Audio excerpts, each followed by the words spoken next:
Hello दोस्तों, IRCTC के बारे में बात करेंगे वीडियो में। जितने भी डाउट्स हैं ओएफएस को लेकर इस वीडियो में हम डिटेल में बात करने वाले हैं।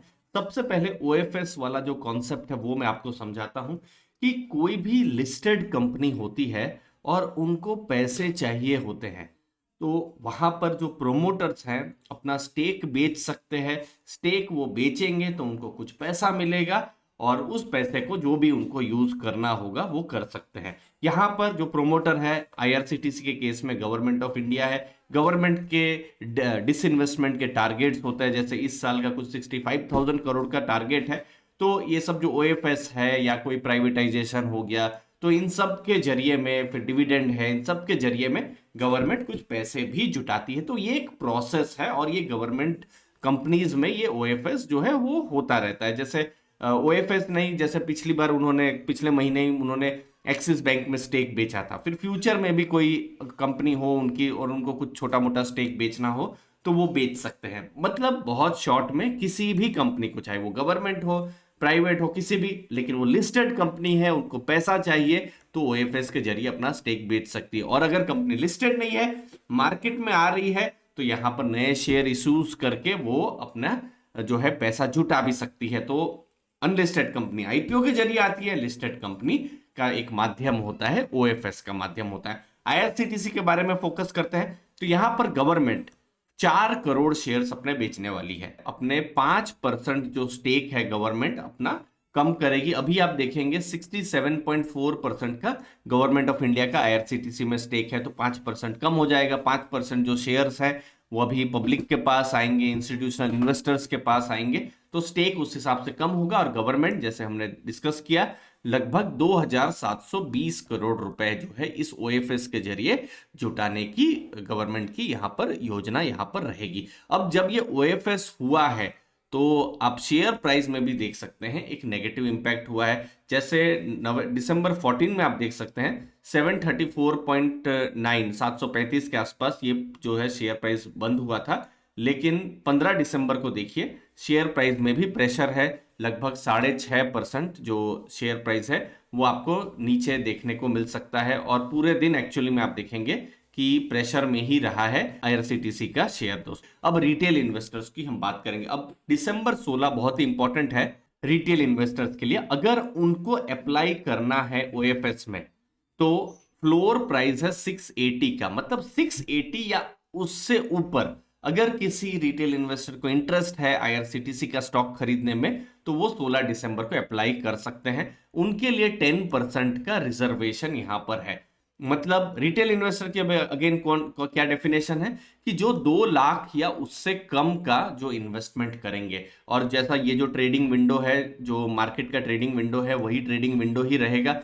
अगर ओवर सब्सक्रिप्शन हो गया, मतलब बहुत ज्यादा, जितना जितना रिजर्वेशन था उससे ज्यादा जो है जो बोलियां आ गई और ज्यादा यहां पर सब्सक्रिप्शन हो गया, तो फिर प्रोपोर्शनल बेसिस में स्टॉक भी मिल जाएंगे। अब आपका क्वेश्चन हो सकता है कि कैसे ओएफएस में अप्लाई किया जाए। अगर किसी इन्वेस्टर को अप्लाई करना है तो बहुत सिंपल है, आपके जो ट्रेडिंग अकाउंट है वहीं से ही आप अप्लाई कर सकते हैं। तो जनरली ट्रेडिंग अकाउंट में एक सेपरेट सेक्शन कुछ कंपनियां बना देती है, या फिर जनरली मैंने देखा है एक आईपीओ ओएफएस का या फिर कॉर्पोरेट डेवलपमेंट का एक सेपरेट सेक्शन ही होता है। और उन सेक्शंस के द्वारा आप यहाँ पर अप्लाई कर सकते हैं। तो कहीं पर भी आपको कंफ्यूज नहीं होना है। आपके जहां पर भी जो भी डीमैट, जो भी ट्रेडिंग अकाउंट जहां पर भी है, वहां पर आप जाइए, वहां पर आप चेक करिए, वहां पर आपको जो है डिटेल्स मिल जाएगी जो मार्केट आवर्स है। अगर आपको इंटरेस्ट हो तो अप्लाई कर सकते हैं, नहीं करना है तो नहीं भी कर सकते। यहाँ पर मेन आइडिया क्या है कि आपको 680 या उसके आसपास में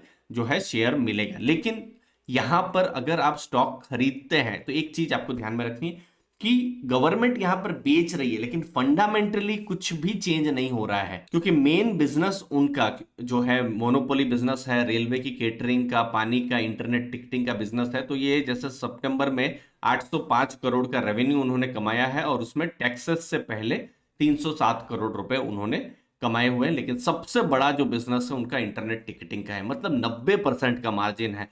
जो आप देख सकते हैं 300 करोड़ का टिकटिंग है, उसमें से उन्होंने 250 करोड़ कमाए हैं, बहुत जबरदस्त मार्जिन है। लेकिन अगर आप केटरिंग देखेंगे तो 334 करोड़ की केटरिंग है, लेकिन उन्होंने कमाए हैं यहाँ पर 35 करोड़। तो वो एक लो मार्जिन बिजनेस है। तो ओवरऑल अगर आप देखेंगे तो ये मार्जिन लगभग 38% के आसपास में होता है। कंपनी के बारे में जल्दी बता दूं, 55,000 करोड़ का इनका मार्केट कैप है, बड़ा मार्केट कैप कहा जाएगा। बुक वैल्यू 28 की है। तो प्राइस टू बुक अगर आप देखेंगे 24.6, जो मुझे लगता है थोड़ा सा महंगा है। प्राइस टू अर्निंग अभी तो शेयर प्राइस में एक अच्छा खासा हमने देखा है, खासकर 2022 में गिरा है। तो पी रेशियो 61, बट स्टिल अगर हम बेंचमार्क्स के साथ कंपेयर करेंगे तो ये बहुत ही प्रीमियम में ही आपको देखने को मिलेगा। तो मार्केट इसको प्रीमियम दे रही है, अलग अलग रीजन है। क्योंकि जो इंटरनेट टिकटिंग में उनकी मोनोपोली है, तो ये एक बहुत बड़ा रीजन है जिसकी वजह से वो एक प्रीमियम को एंजॉय कर रहे हैं। बट अगेन ये हर इन्वेस्टर के ऊपर है कि किसी को 61 पी भी सस्ता लग सकता है, किसी को महंगा लग सकता है। तो ये डिपेंड करता है कैसे इन्वेस्टर्स की थॉट प्रोसेस है। आरओसी आरओई बहुत ही मजबूत है, ये सब कुछ पॉजिटिव चीजें हैं। बाकी प्रॉफिट्स तो है ही, प्रॉफिट में आई है। 2020-21 थोड़ा डिस्टर्ब रहा था जो कोविड के कारण से, लेकिन अब चीजें यहाँ पर अ, अभी नॉर्मलाइज हो रही है, तो वो बिजनेस में भी दिख रहा है। तो ओवरऑल एक स्ट्रॉन्ग बिजनेस है, लेकिन महंगा बिजनेस है जब हम आईआरसीटीसी की बात कर रहे हैं। तो मुझे उम्मीद है ये जो लर्निंग वीडियो है आपको वैल्यू मिली होगी, और मुझे बहुत खुशी भी हो रही है कि हमने 2 कोर्सेस लॉन्च किए हैं। हमारा ऐप अर्ली फाइनेंशियल आज़ादी का, और ये ऐप में आप उन कोर्सेज को भी देख सकते हैं। पहला course stock selection with analysis करके है। यहाँ पर मैंने वीडियोस भी अपलोड किए हैं और बोनस वीडियो और मटेरियल्स भी अपलोड किए हैं। साथ साथ इक्विटी म्यूचुअल फंड के ऊपर भी हमने कोर्स बनाया है, और ये कॉम्बो कोर्स आपको 66% के डिस्काउंट में मिल सकता है फर्स्ट 100 लर्नर्स के लिए। जो ऐप की लिंक है मैंने डिस्क्रिप्शन बॉक्स में दी हुई है, आप उसको वहां एक्सप्लोर कर सकते हैं और लर्निंग जर्नी में जुड़ सकते हैं। धन्यवाद। Thank you learners. धन्यवाद।